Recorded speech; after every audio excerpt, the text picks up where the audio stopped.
Hi, welcome to all. First of all எல்லாத்துக்கும் ரொம்ப ரொம்ப தேங்க்ஸ். ஏன் அப்படின்னா நம்ம லாஸ்ட்டாக போஸ்ட் பண்ண வீடியோவுக்கு நிறைய பாசிட்டிவ் கமெண்ட்ஸ் வந்திருந்தது. ஸோ எல்லாத்துக்கும் ரொம்ப தேங்க்ஸ். அது மட்டும் இல்லை, நிறைய பேர் பர்சனலாக டெக்ஸ்ட் பண்ணியிருந்தீங்க. ஸோ எல்லாத்துக்கும் ரொம்ப ரொம்ப நன்றி.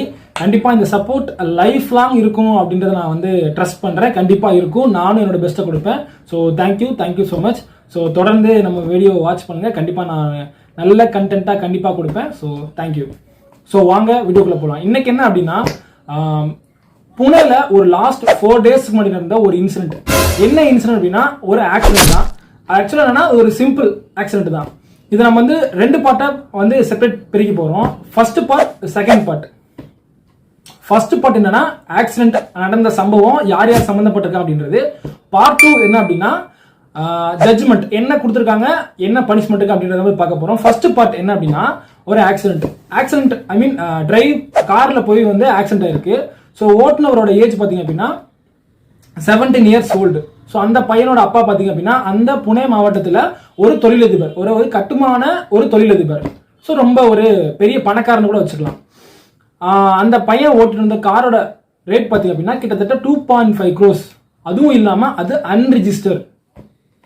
ஸோ என்னன்னா அந்த பையன் டிரைவ் பண்ணது மட்டும் இல்லை, ட்ரிங்க்ஸ் பண்ணிட்டு, ஐ மீன் ட்ரிங்க்ஸில் பார்த்தீங்க அப்படின்னா ட்ரக்ஸ் வந்து மிக்ஸ் ஆகிருக்கு. ஸோ ஃபுல்லாக வந்து டிரைவ் பண்ணியிருக்காரு. அது மட்டும் இல்லை, ஸோ எக்ஸ்பென்சிவ் கார் இல்லையா, கண்டிப்பாக ஸ்பீட் போகும். ஸோ என்ன அப்படின்னா கிட்டத்தட்ட 250 கிலோமீட்டர் ஸ்பீடில் வந்து போயிருக்காரு. ஸோ போனது மட்டும் இல்லை, ஆப்போசிட்டில் போயிட்டு இருந்த ஒரு 2 வீலரில் ஒரு பொண்ணு ஒரு பையன் இடிச்சிட்டாரு. ஸோ இடிச்சதில் பார்த்தீங்க அப்படின்னா அந்த பையன் வந்து கிட்டத்தட்ட ஒரு 10-20 மீட்டருக்கு பார்த்தீங்க அப்படின்னா வண்டி வந்து இழுத்துட்டு போயிருக்கு கீழே. ஸோ ஃபுல்லாக செம்ம அடிபட்டிருக்கு அவங்களுக்கு. ஸோ பக்கத்தில் இருக்கிற ஹாஸ்பிட்டலில் வந்து அட்மிட் பண்ணியிருக்காங்க. பட் என்னன்னா அன்பார்ச்சுனேட்லி அவங்களால காப்பாற்ற முடியல. 2 பேர்த்தையுமே வந்து காப்பாற்ற முடியல. 2 பேருமே வந்து இறந்துட்டாங்க. ஸோ என்ன அப்படின்னா அந்த டைம்ல அந்த பையன் வந்து எஸ்கேப் ஆக ட்ரை பண்ணியிருக்கான். பட் அவனால எஸ்கேப் ஆக முடியல. ஏன் எஸ்கேப் ஆக முடியலன்னா ஒரு காரணம் அப்படின்னா அந்த பையன் ஃபுல்லா ட்ரிங்க்ஸ் பண்ணியிருக்கான். ஸோ அவனால வந்து கண்டிப்பா வந்து எஸ்கேப் ஆக முடியல. ஸோ சுத்தி இருந்தவங்க என்ன பார்த்தீங்க, இப்போ அவனை வந்து கேட்ச் பண்ணி செம்மடி அடிச்சு, அது மட்டும் இல்ல அவன் ஓட்டிட்டு இருந்த காரை பார்த்தீங்க அப்படின்னா ஃபுல்லா வந்து டேமேஜ் பண்ணிட்டாங்க, ஃபுல்லா உடச்சிட்டாங்க. ஸோ பார்த்துட்டு இருப்பீங்க இதுதான். ஸோ இது வந்து முடிஞ்சிருச்சு. ஸோ அவனை வந்து பக்கத்தில் இருக்கிற ஸ்டேஷன்ல வந்து ஆஜர் பண்ணிட்டாங்க. ஸோ இது வந்து பார்ட் 1. ஸோ பார்ட் 2 என்ன அப்படின்னா ஜட்ஜ்மெண்ட், அதாவது கோர்ட்ல ஜட்ஜஸ் கொடுத்த ஒரு ஜட்ஜ்மெண்ட் தான் வந்து பார்க்க போறோம். ஸோ வந்து கிட்டத்தட்ட ஒரு ட்ரிங்க் அண்ட் டிரைவ், அது ஒரு கேஸ். செகண்ட் அப்படின்னா ஓவர் ஸ்பீட். தேர்ட் அப்படின்னா வந்து 2 பேர்த்த வந்து மர்டர் பண்ணியிருக்காரு, அதாவது இடிச்சு மர்டர் பண்ணியிருக்காரு. ஸோ மொத்தம் 3 கேஸ் அந்த பையன் மேலே ஃபைல் ஆயிருக்கு. ஸோ அப்படிப்பட்ட ஒருத்தருக்கு கோர்ட் கொடுத்துருக்கிற தண்டனை என்ன அப்படின்னா மிகப்பெரிய தண்டனை கொடுத்துருக்காங்க. என்ன அப்படின்னா கிட்டத்தட்ட 3 பனிஷ்மெண்ட் கொடுத்துருக்காங்க. அதுவும் ரொம்ப ரொம்ப பெரிய பனிஷ்மெண்ட். ஃபர்ஸ்ட் என்ன அப்படின்னா 300 பக்கத்துக்கு, அதாவது 300 பக்கத்துக்கு நல்லொழுக்க கட்டுரை எழுதணுமா. நான் வந்து இதுமாதிரி பண்ண மாட்டேன், நான் வந்து தப்பு பண்ண மாட்டேன் அப்படின்றத வந்து 300 பக்க கட்டுரை எழுதி சப்மிட் பண்ணணுமா. எங்க அதாவது கோர்ட்ல வந்து இந்த மாதிரி சொல்லணுமா. செகண்ட் என்ன அப்படின்னா டிராஃபிக் போலீஸ் இருப்பாங்கல்ல, அவங்க கிட்ட வந்து டிராஃபிக் ரூல்ஸ் வந்து ஃபாலோ பண்ணணும், எப்படி ஃபாலோ பண்ணணும் அப்படின்றத டியூஷன் போகணுமா.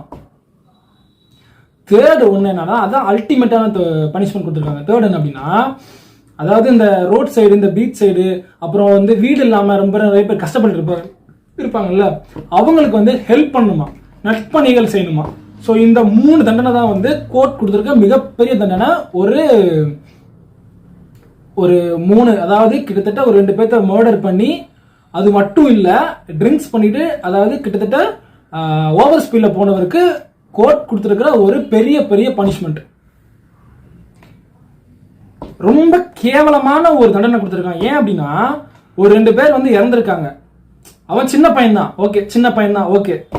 அவனுக்கு மினிமமா ஒரு 2 months இல்ல ஒரு 3 months அது பிரிசன்ல வச்சு, அங்க வச்சு நீங்க வந்து அவனுக்கு நல்லொழுக்கத்தையும் இந்த மாதிரி கட்டுரை எழுதி நீங்க சொல்லி கொடுத்துருக்கலாம். ஏன் பண்ணல? ஸோ அப்போ வந்து அந்த பையனோட பேக்ரவுண்ட் பார்த்து, அந்த பையனோட பேக்ரவுண்ட்ல எந்த கட்சி இருக்கு, ஸோ அவங்க வந்து இந்த மாதிரி சப்போர்ட் பண்ணாங்க அப்படின்னா நீங்க கண்டிப்பா ரிலீஸ் பண்ணிடுவீங்க. ஸோ எந்த வித தண்டனையும் இல்லாம, அதுவும் இந்த மாதிரி ஒரு பெரிய தண்டனை கொடுத்து நீங்க ரிலீஸ் பண்ணிடுவீங்க, அப்படிதானே. ஸோ அப்போ வந்து பேக்ரவுண்ட்ல அந்த பையனோட அப்பா வந்து பெரிய இடத்துல இருந்தா வந்து யாரு வேணா என்ன வேணாலும் பண்ணலாம்.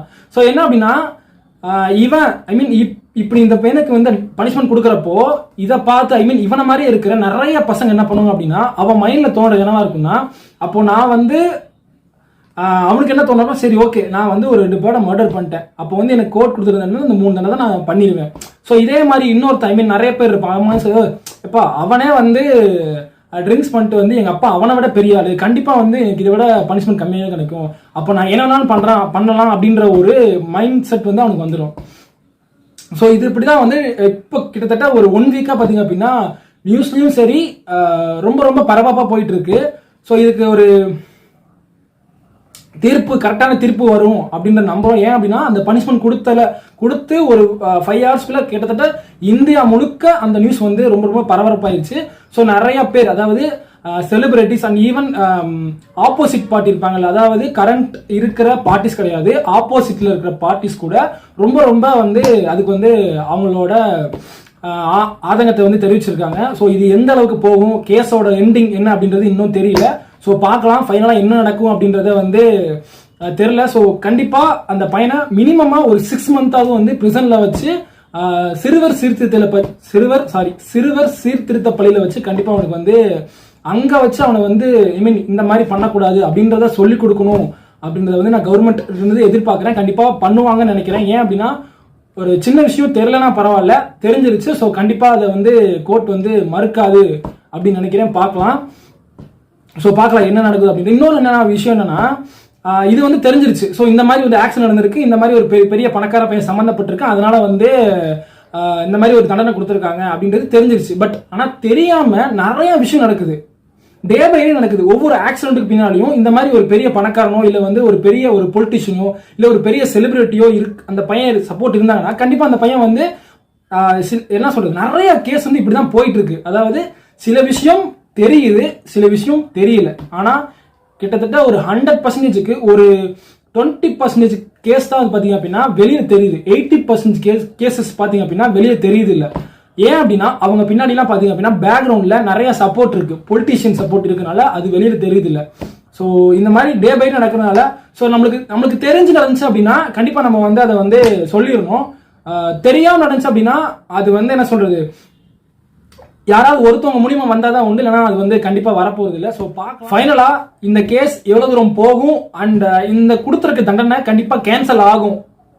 அடுத்த என்ன தண்டனை கொடுப்பாங்க. அண்ட் அது மட்டும் இல்ல, மினிமம் அவனை கிட்டத்தட்ட ஒரு 6 மந்தாவது பிரிசன்ல வச்சிருக்கணும். பிரிசன்ல வச்சு அவனுக்கு அந்த நல்லொழுக்கத்தை அங்க வச்சு அவனுக்கு டீச் பண்ணணும் அப்படின்றது என்னோட விருப்பம். கண்டிப்பா நடக்கும். ஏன் அப்படின்னா இது நடக்கல அப்படின்னா கண்டிப்பா நிறைய பேர் இதுக்கு கண்டிப்பா எதிர்ப்பு தெரிவிப்பாங்க.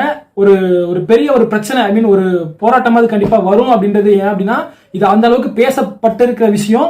ஸோ கண்டிப்பா நடக்கும். ஸோ பார்க்கலாம். அண்ட் நான் ஏதாவது சின்ன சின்ன மிஸ்டேக் பண்ணியிருந்தா கண்டிப்பா கமெண்ட் சொல்லுங்க, நான் வந்து மாத்திக்கிறேன். ஸோ அதுல எந்த ஒரு மாற்றமும் இல்லை. ஏன் அப்படின்னா சில இடத்துல நான் கொஞ்சம் தப்பா பேசியிருப்பேன், இல்லை எனக்கு சில நியூஸ் வந்து உங்களுக்கு தெரிஞ்ச விஷயம் எனக்கு தெரியாம இருந்திருக்கலாம். ஸோ அதை நீங்கள் கண்டிப்பாக கமெண்ட் செக்ஷனில் வந்து சொல்லலாம். ஸோ நான் கண்டிப்பாக அதை மாற்றிப்பேன். So thank you so much.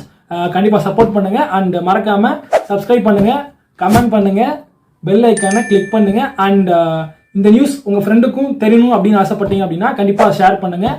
Thank you so much.